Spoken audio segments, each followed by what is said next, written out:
Hello, beautiful people, and welcome back to another edition of the Monie Podcast. I am your girl, Monie, and today we're turning up the charm just a little bit. We're going to be diving deep into the world of smooth talk, community, love, and powerful purpose. You probably remember him from Steps After Dark on G98, where his soulful tone and real conversation set the vibe for Toronto nights. But beyond the mic, he's a mentor, a motivator, and a man deeply committed to empowering youth and uplifting the community. We're talking about his evolution from his early upbringings to finding his voice on radio, building community impact, navigating dating and relationships, and the lessons he's learned along the way. Trust me, this episode got depth, fun, and of course, that signature smooth energy.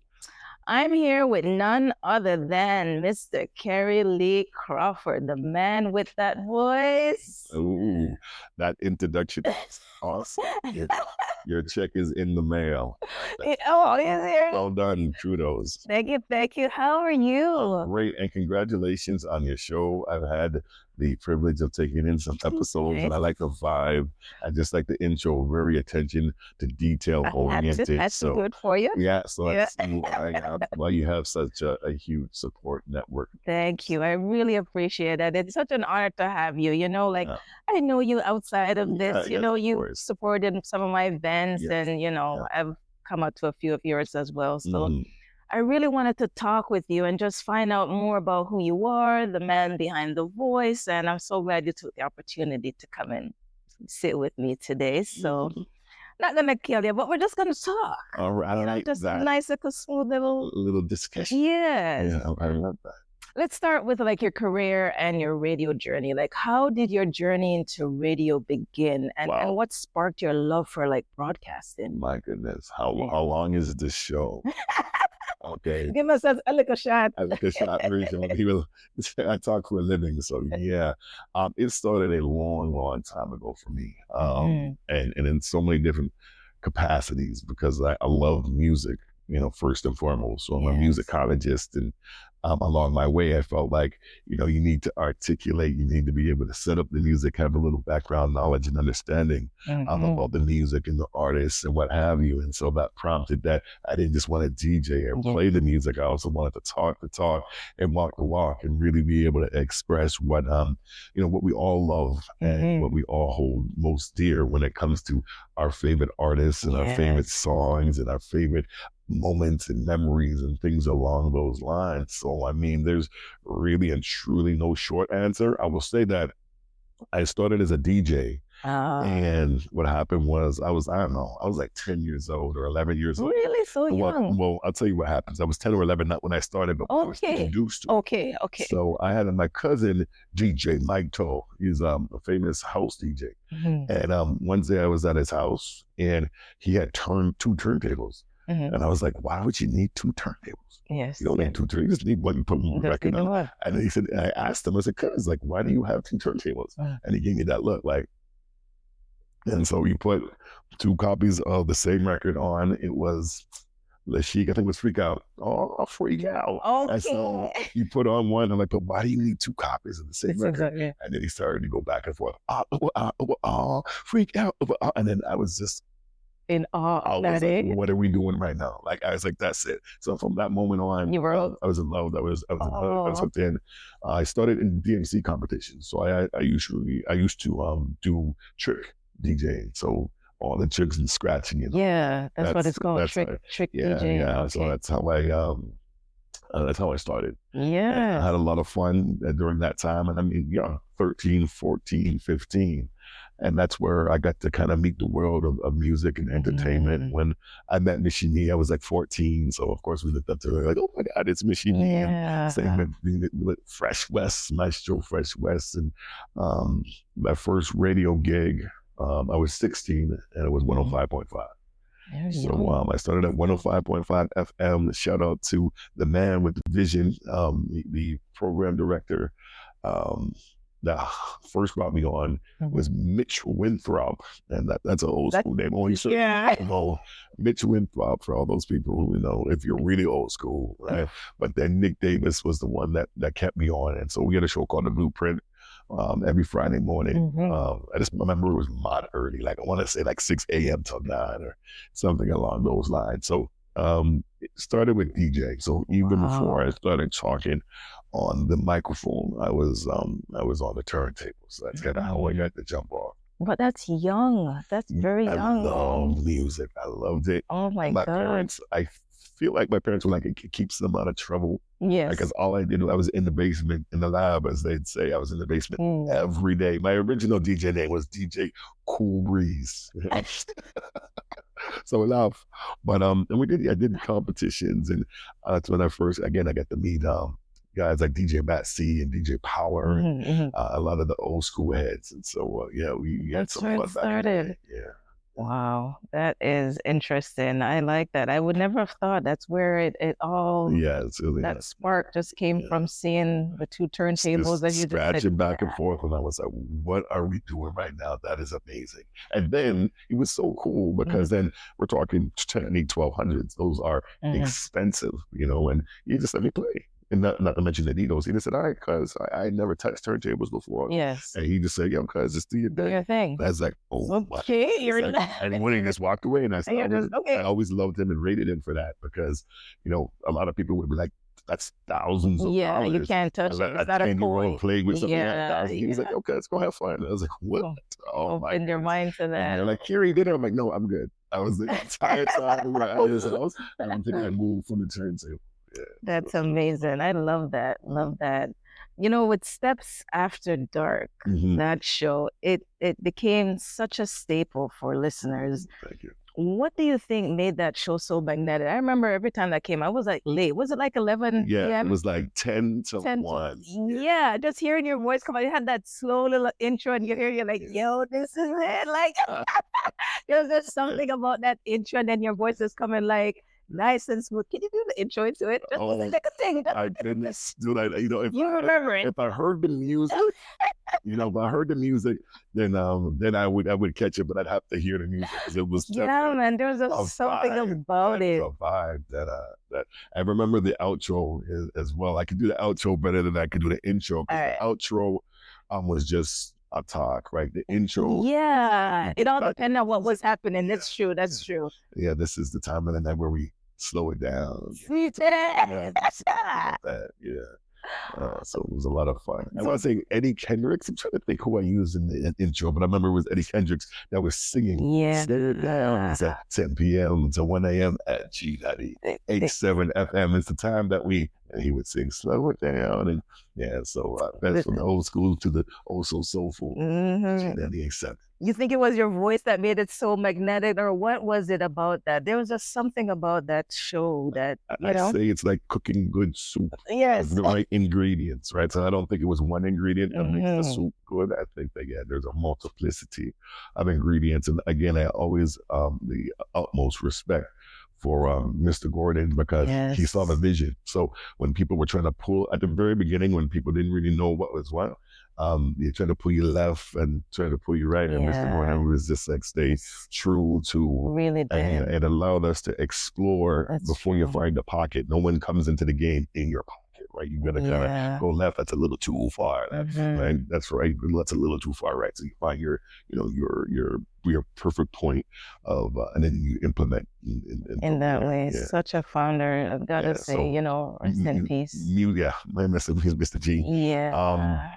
So music was a big part of it, but again, community and the listeners. I feel like it was such a powerful tool in that it allowed us to connect multi-generationals, right? So you'd have grandkids and a grandmom and the mom listening to it, and the kids are like, "Oh, that's I know that sample. Dre sampled that sample," and the grandma's thinking about the original, and the mom's thinking about when she was a child. It was a variety of different beats and multi-generational. for sure. So I really love that show. Yeah, we were really blessed and really fortunate. You know, like timing was big too. Like it just it felt like at a time when the world really needed exactly. Yeah, very timely. Love is what love does. That means love is doing. It's not a fairy tale, fantasy, or feeling. It's an action, right? And that's what we always impressed upon the listeners, right? It's doing. It's an action. It's an activity, right? Yeah, love is doing. I like that one. You know, you had lots of unforgettable moments from your time at G. Like, what's one moment that made you smile or blush?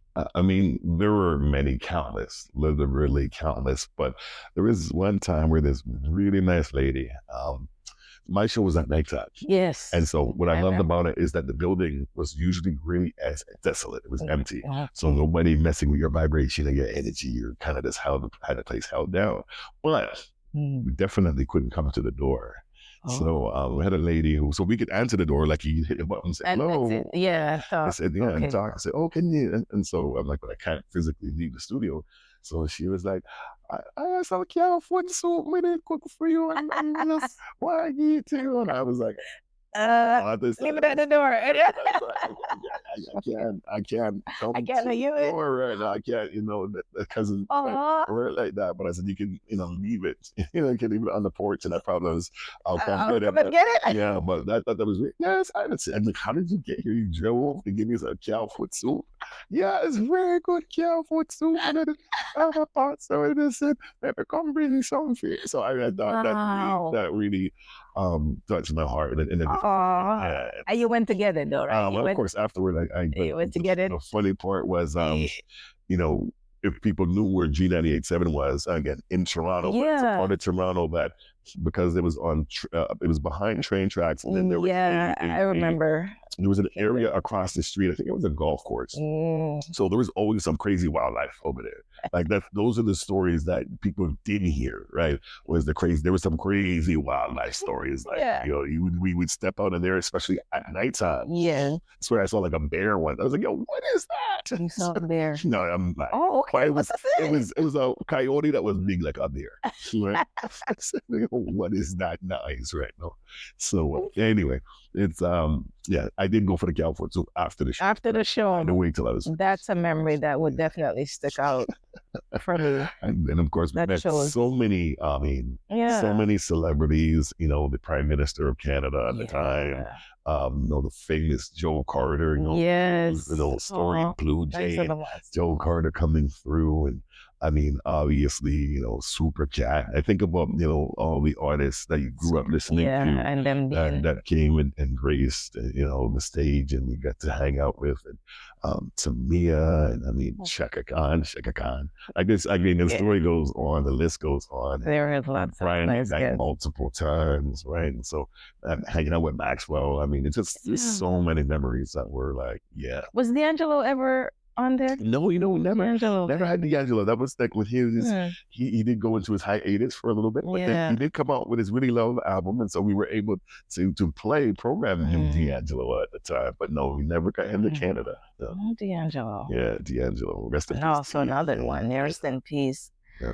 You've also been an MC. Yes. A mentor and a community leader. How do all these roles connect for you? Because I believe it's all one and the same, right? So I feel like music is the mechanism to convey and communicate all the different attributes and aspects of that which we comprise, right? We are brothers and sisters and brothers and misters. We're all, we're all different people. We are all seasoning to life's soup to the world. So I feel like music helped to really bring it together. And so emceeing, hosting events, mentoring, supporting community-based organizations, it's the village. It's all part and parcel to the experience of life. And I feel like I just had the most amazing opportunity to do the things that the Lord put on my heart, and things that I'm really passionate about, and to share those passions with people who, saw and, things in the same way that I did, right? So very unique. And again, I'm always so grateful very grateful for the experiences and the people who, lives who touched my life. Oh my God. And you touched lives. It was a really good journey while it lasted, but for certain. Yeah. Very, very good. Your upbringing and evolution. I want to touch on a little bit of that. Okay. Tell us about your upbringing, like what values or experiences shape the man and the voice we know today. Well, I'm going to share something that I don't share very often. Oh, nice. Yes, but first, I say, if I big up all the Mountain man. Right? Are you a mountain guy? I am a mountain. Oh. I'm a regional international mountain, regional mountain fan. So, and I'm from Mountain too. So yeah. I'll big up, Chicks and Jay Martin, Sherman Hamilton, and Jay Martin. Yeah, the whole crew and roll out. There's a lot of people, Mike Pekka, and what's that guy's name from Much Music? I can't believe I'm George. Yeah, I forget his name because I can never really pronounce it. We just call him Strombo. That was Massey. Okay. Yeah, no, it's Strombo. And so again, there's a lot of mountain, cats, a lot of mountain heads that man. We held each other down in the sense that we had a level and an expectation that we had to ride by. There was a code. They say road code, but our road code was a little different. I really feel like our road code had integrity, and our road code, it had grit and the perseverance, determination, but it was based, I believe, principally in the Word of God. And so I feel like we, even though we were in the world, not of the world, so we're never, but it's a well, I would not go. So it was. I love that nice brotherhood. Yeah, you guys it was had. Truly a brotherhood that we were raised with, and I think that it helped to, even when you colored outside the lines a little bit, the man went to pull you back in there. Keep you real, keep you level, right? And there's a lot of different experiences that it could have went left, right? But the man then put it back right. I love that. You definitely need that. And Jay Martin touched on it. He was here recently, and he said when he became a dad, like the group, the man, them, as you said, they said, listen, certain things you can't do no more, right? Focus to buckled up for. And Jay is my eldest son's godfather. Oh, nice. Okay. So we go way back. Way back. Jay was saying we go back like car seats. That's Jay's talk. That's Jay's talk. That's Jay's talk. Comedy. Yeah. I love that. It's very important to have such a strong role model, and you guys sound like you were there for each other in that. Even in spaces that we weren't familiar with. There's no one to look up to per se. Like there's a lot that we did that hadn't been done before. So we kind of had to figure our own way, trials and tribulations. Yes. There's a lot that Jay did even before he got on in comedy. There's a lot that he did that people weren't even aware of, because even when we used to do the Vince Carter parties. So all the Vince Carter birthday parties. So it was Jay that connected me to that. Jay, rest in peace, Danny Anning. So Jay had a friend named Danny, and Danny worked for the Raptors, and along with Wayne Killenbeck, we had Wagwan. Yes. And so they were like, okay, Vince wants to do a party. And they're like, it's Kerry them control all the parties. And so then Jay approached me, and that's hence we did the Atlantis series. So we did a string of parties at Atlantis that were set off. But again, Vince Carter and Tracy McGrady, and those days were again, as we talk about foundational and groundational, those days really helped to set the tone, because before that, people kind of looked at Canada as a hockey city, a hockey town, hockey country. And when the Raptors came in '95, we were able to turn it up and say, Carolina's been out here since '67. They have a whole heap of black people. Yes. Right? But oftentimes you don't hear our voices were kind of silent, right? Then, they were silent at the time, kind of like right now, but we don't have to talk. We don't have to talk about that. But we didn't have a voice at the time, kind of.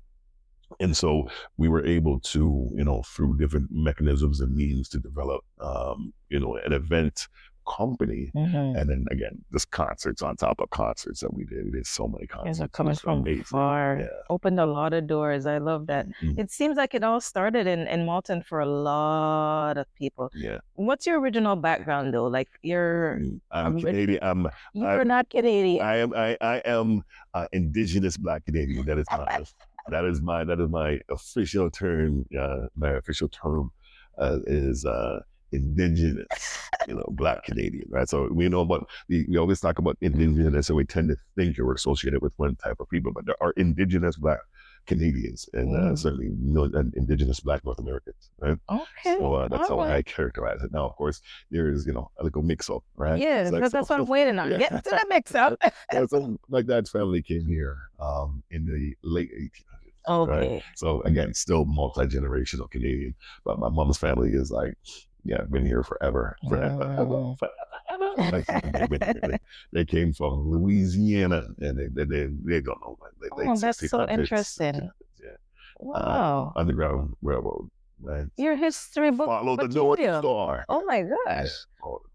That is so unique about you. I would never. Yeah. So, and it's a lot of fun. Like, so when you would hear these stories from grandma and great grandma, stories that stick with you, and the stories that they tell, amazing. Yeah, just incredible. Wow. And of course, stories that were passed along for generations and generations. It's not in the book. It's not, nobody sent anybody an email or, or what. Yeah. But you'd sit by the fire and hear those stories. Amazing. Yeah, incredible. You have some deep roots. That is really good. I would not have connected that with you. I always heard a little bit of the accent, but everybody kind of do the little yardie accent. Especially if you're Mountain, especially if you're from it's a different animal. That is unique. Love that. I recently read an article. It's an old article that you did with the Toronto Caribbean. Mm-hmm. And they talked about your evolution. Okay. How have you grown most as a man over the years?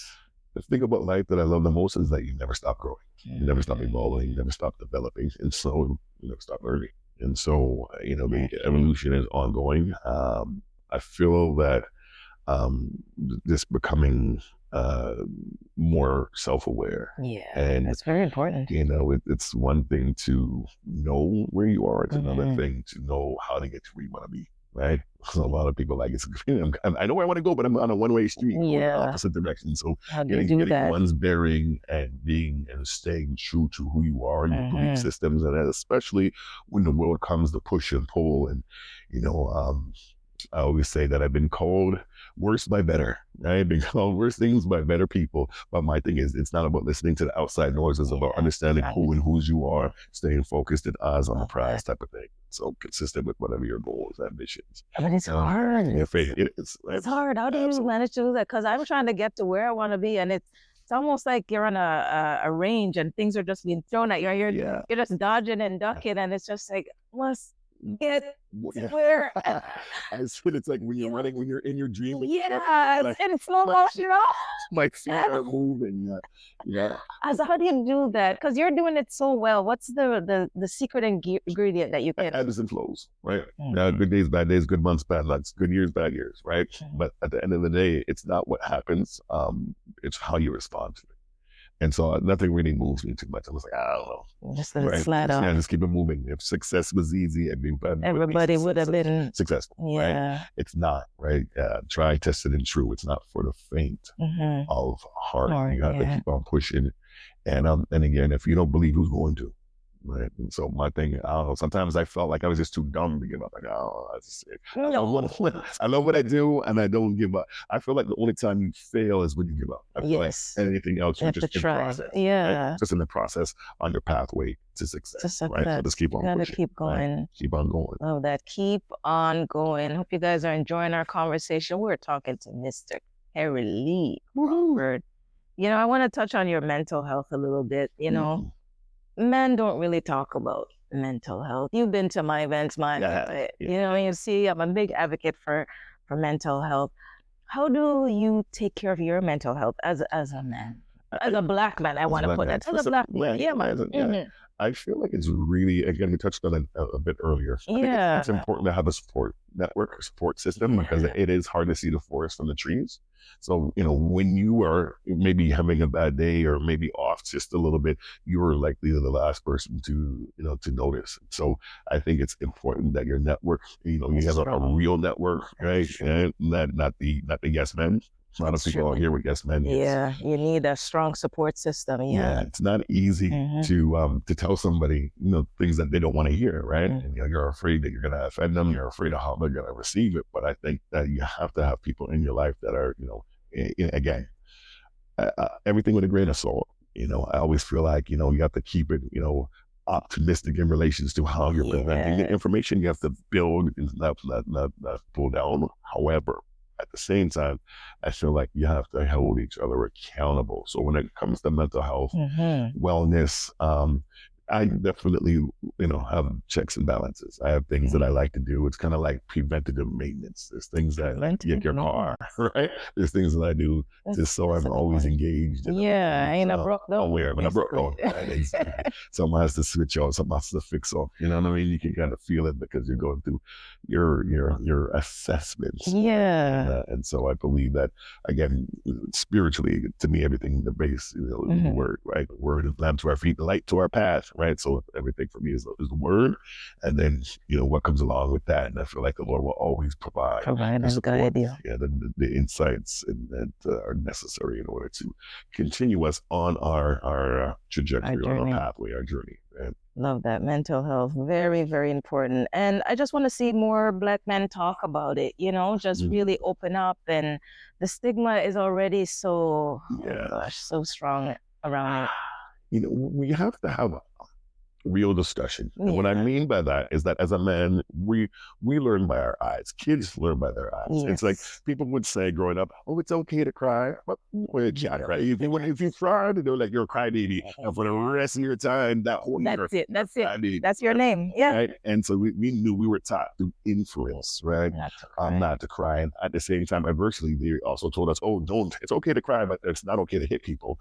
Guy would come to school, beat up somebody, and he gets suspended for a day, and he come back, and that was not bad. Like nobody did, they didn't bother him with his lunch. Nobody troubled him for his lunch. Nothing. Yeah, he's still that. So I say that as to say, people said, "Don't do this," and he did it, and they're cool. And they said, "It's okay to do this," and then they're stigmatized. Exactly. In a negative sense of the word. And so when I shared out within the expressed notion of saying that, really being able to have those earnest conversations, discussions to say, as a man, we're taught to talk about sports, sex, right?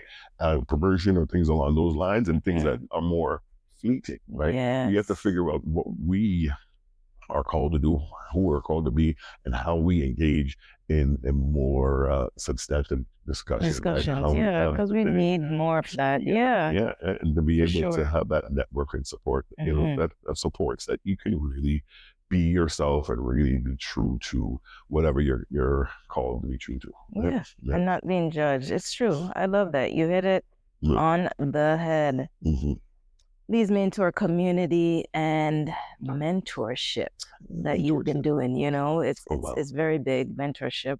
You do a lot of work, like mentoring young men. I remember I came to, is it a breakfast club? Was it? Remember that? It could have been breakfast. Was it the pancake? I know we used to do the pancake. It was a classroom of young students. I think maybe it was grade 4, grade 5. They were young. Yeah.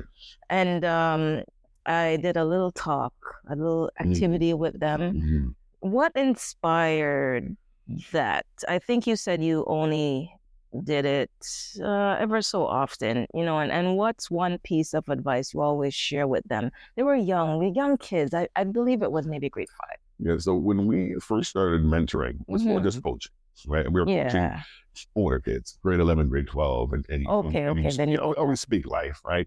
And what we discerned through those years was that it's hard to fill a cup that is already full, right? So when we get kids at age, grade 11, grade 12, they're already in their set pathways. Yes. So we decided consciously that, we're going to start a little younger. And so I volunteered, I think 17 years for Free for All community services. Yeah, so that's how I started. Yes. And, our thing was, we had a program named Kings, Kind, Intelligent, Noble, Genuine, and Strong.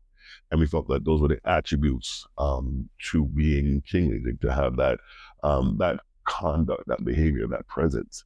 And again, if success was easy, everyone would be successful. So we used to break down in a curriculum form that the attributes of what it means to be a king. What does it mean to be kind, for example, as the K acronym, and what does that look like, in your life? Because it may not materialize the same way in your life as it does in mine. So let's discuss it in your life, your reality, and let's, hold each other again to account, so we know how to support.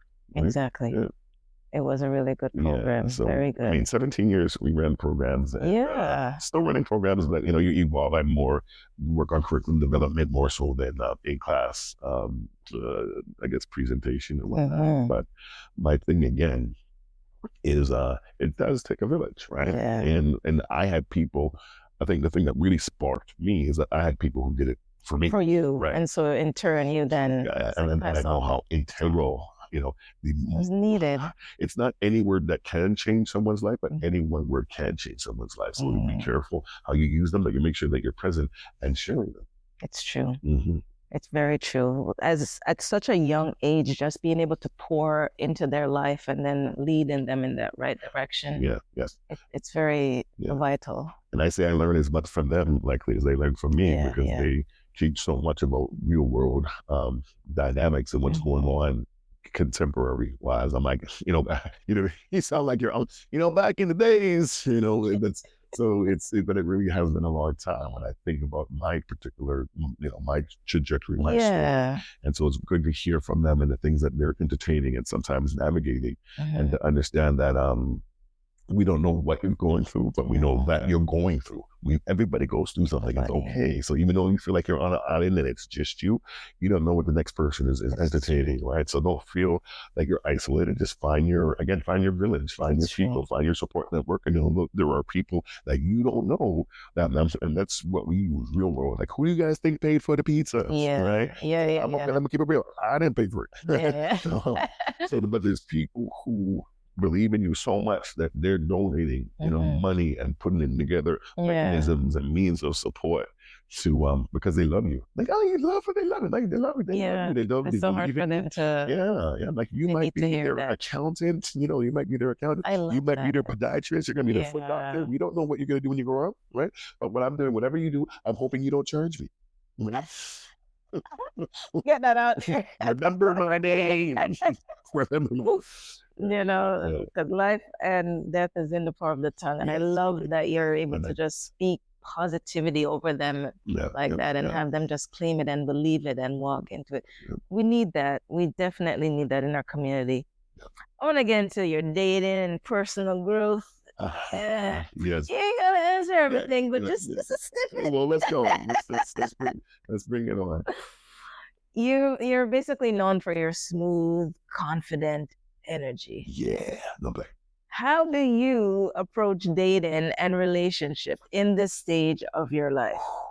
It's challenging. Really? I could do a show on this, when dating goes bad. Yeah. I had some, again, I'm sure I'd love to hear some of them. It would be like, eggs being thrown off the roof. Like the stories I'm like, that really happened. Like, did that really, like, these things that I was like, I don't know what to say right now. There's been some experiences that it's like, I wouldn't, that's the story for today, but there's been some instances. And again, I'm curious now. You meet people, you meet their representative, right? You're not meeting them. This is their representative, and it's only through the course of time. That then they slowly come out there. And so that's why I do acutely listen. Yes. And somebody was like, and then listen to what sometimes not being said, what's being inferred.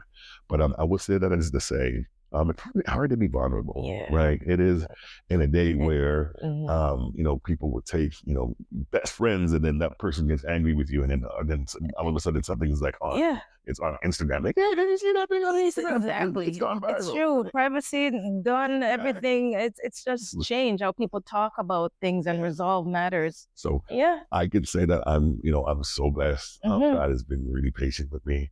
And again, I'm crazy in love right now. And so I'm just thankful for, the opportunity to live life. I think that, it's not too late since I am divorced. We hear that for you. I am divorced. And so I was single for quite a long time. I was divorced in 2009.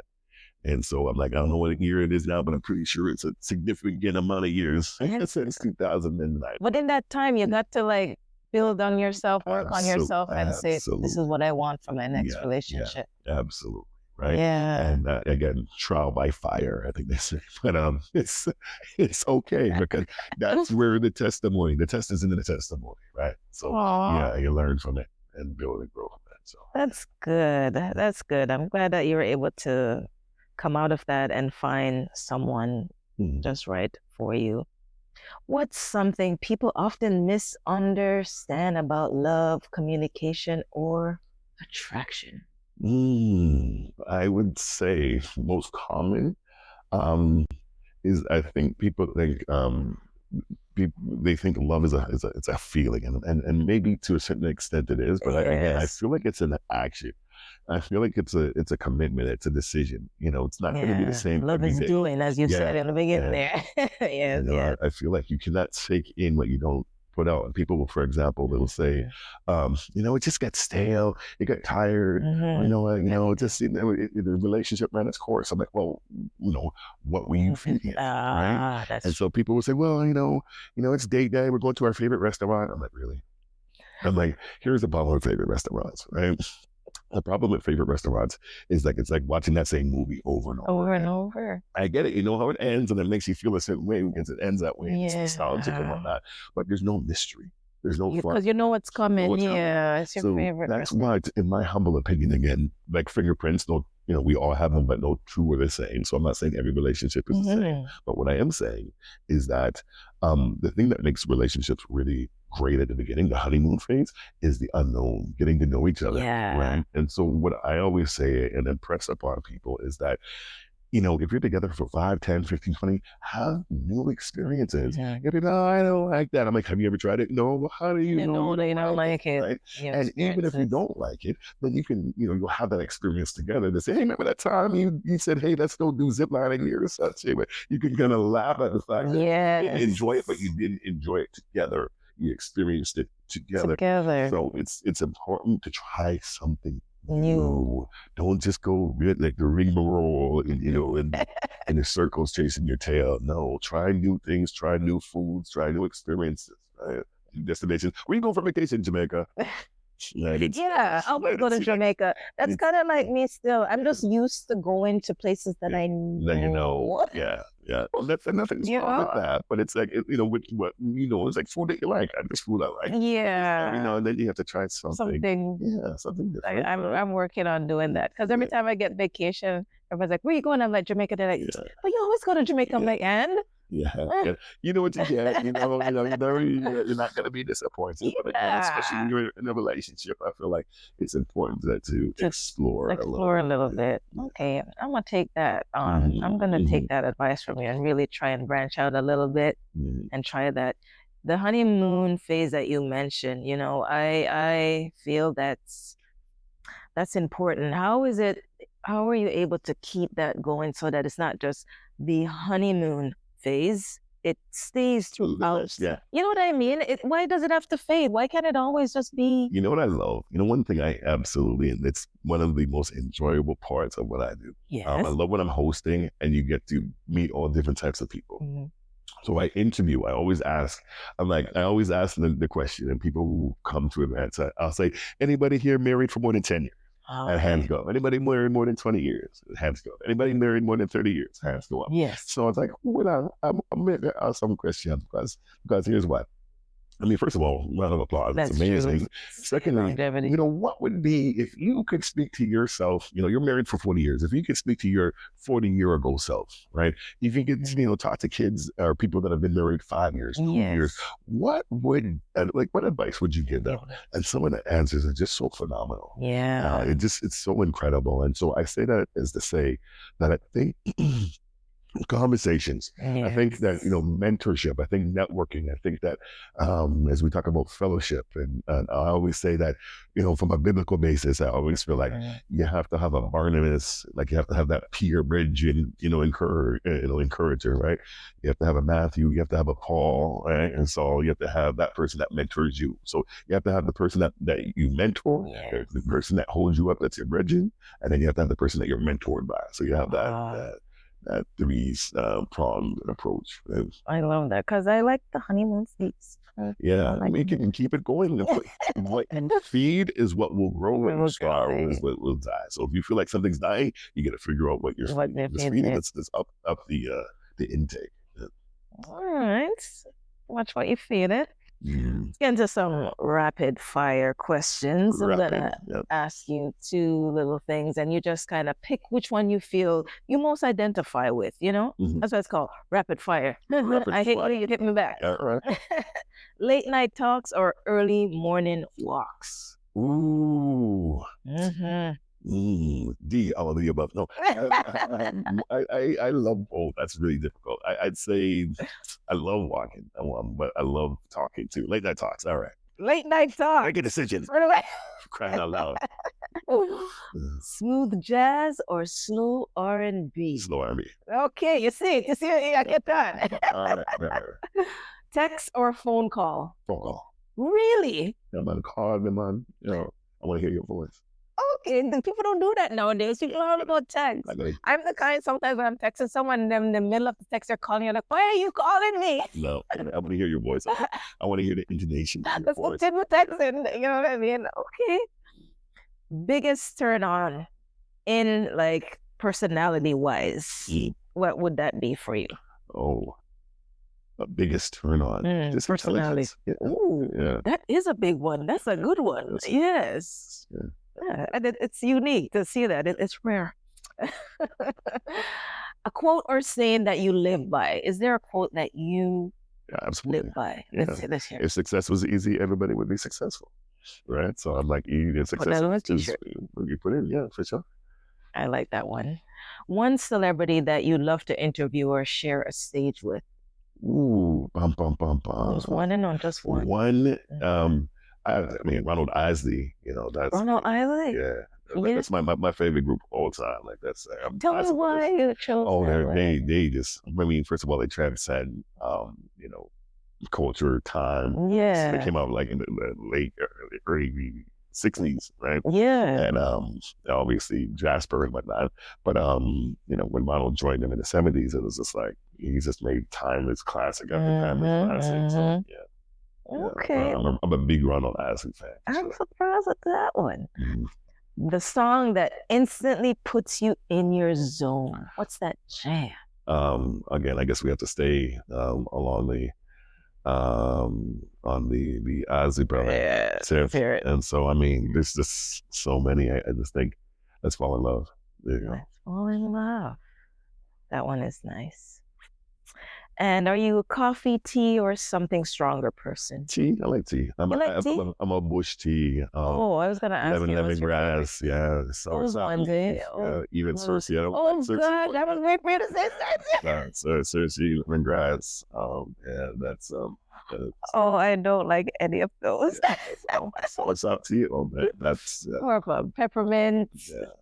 Okay. Meringue. I would do meringue, but no, peppermint. That's those things. I need some. As you get older, you need stronger. Maybe I'll get there. No, that sounds more like my mom. She'll drink all of those that you mentioned. Oh man, I'm a tea connoisseur. I love tea. Bush tea. What's your alter ego's name when you're behind the mic? Is there a name for your alter ego? It's Kerry-Lee. That's just Kerry-Lee Crawford again.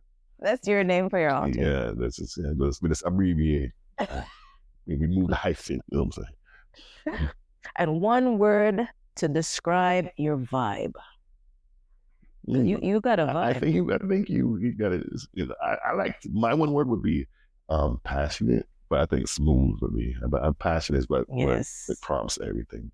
Passionate and smooth. Love that.